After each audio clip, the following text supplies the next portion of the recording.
ГСП онлайн. Городские новости сейчас. Заключенный одной из ухтинских колоний пытался дать взятку сотруднику исправительного учреждения. Мужчине срочно понадобился телефон. Купить и доставить средства связи он попросил работника, естественно, за вознаграждение. Тот согласился, правда, предупредил о предложении свой руководствующий состав.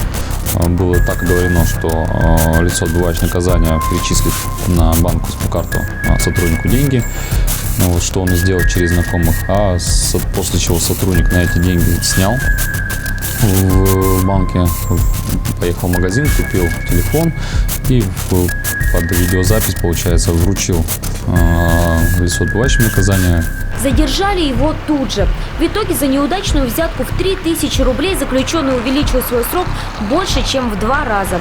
В позапрошлом году он сел на 3,5 года за грабеж, а добавили ему аж 4.